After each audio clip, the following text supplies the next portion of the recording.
घर में धन की कमी नहीं थी, परंतु वह बहुत दुखी था क्योंकि उसके कोई पुत्र नहीं था। वह इसी चिंता में दिन रात दुखी रहता था।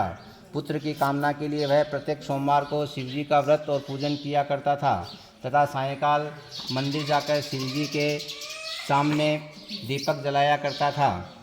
उसके इस भक्ति भाव को देखकर एक समय माता पार्वती ने शिवजी से कहा, महाराज, ये साहूकार आपका अनन्यतम भक्त है। सदैव आपका व्रत और पूजन बड़ी श्रद्धा से करता है। आपको इसकी मनोकामना अवश्य पूर्ण करनी चाहिए। शिवजी ने कहा, हे पार्वती, ये संसार कर्म क्षेत्र है। किसान खेत में जैसा बीज बोता है वैसा ही फसल काटता है। उसी तरह मनुष्य इस संसार में जैसा कर्म करते हैं वैसा ही फल भोगते हैं। माता पार्वती ने अत्यंत आग्रह से कहा, महाराज, जब ये आपका अनन्य भक्त है और अगर इसको किसी प्रकार का दुख है तो उसे आपको अवश्य दूर करना चाहिए। आप तो सदैव अपने भक्तों पर दयालु रहते हैं और उनके दुखों को दूर करते हैं। यदि आप ऐसा नहीं करेंगे तो मनुष्य आपका पूजन तथा व्रत क्यों करेंगे। माता पार्वती का इस आग्रह देखकर शिवजी कहने लगे, हे पार्वती, इसके कोई पुत्र नहीं है। इसी चिंता में ये अति दुखी रहता है। इसके भाग्य में पुत्र न होने पर भी मैं इसको पुत्र प्राप्ति का वर देता हूँ, परंतु वह पुत्र केवल 12 वर्ष तक जीवित रहेगा। इसके पश्चात वह मृत्यु को प्राप्त हो जाएगा। इससे अधिक मैं इसके लिए कुछ नहीं कर सकता। माता पार्वती और भगवान शिव का ये वार्तालाप वह साहूकार सुन रहा था। इससे उसको न तो प्रसन्नता हुई और न ही दुख हुआ। वह पूर्व की तरह शिवजी का व्रत और पूजन करता रहा। कुछ समय पश्चात साहूकार की स्त्री गर्भवती हुई और 10वें महीने में उसके गर्भ में अति सुंदर पुत्र उत्पन्न हुआ। साहूकार के घर में बहुत खुशी मनाई गई, परंतु साहूकार को यह जानता था कि उसकी केवल 12 वर्ष की आयु है, इसलिए उसने अधिक प्रसन्नता प्रकट नहीं की और न ही किसी को ये भेद बताया।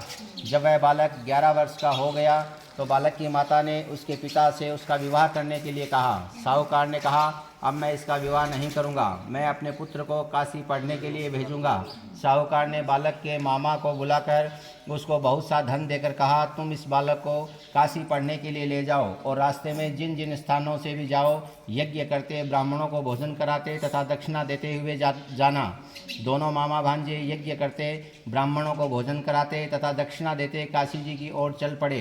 रास्ते में एक शहर पड़ा। उस शहर में राजा की कन्या का विवाह था, परंतु जो राजकुमार विवाह कराने के लिए आया था वह एक आंख से काना था। उसके पिता राजा को इस बात की बड़ी चिंता थी कि कहीं राजकुमार को देखकर राजकुमारी या उसके माता पिता विवाह में किसी प्रकार की अड़चन पैदा न कर दें। जब उसने सेठ के अति सुंदर लड़के को देखा तो मन में विचार किया कि क्यों न द्वारचार के समय इस लड़के के वर का काम चलाया जाए। ऐसा मन में विचार कर उस राजकुमार ने पिता ने उस लड़के और उसके मामा से बात की।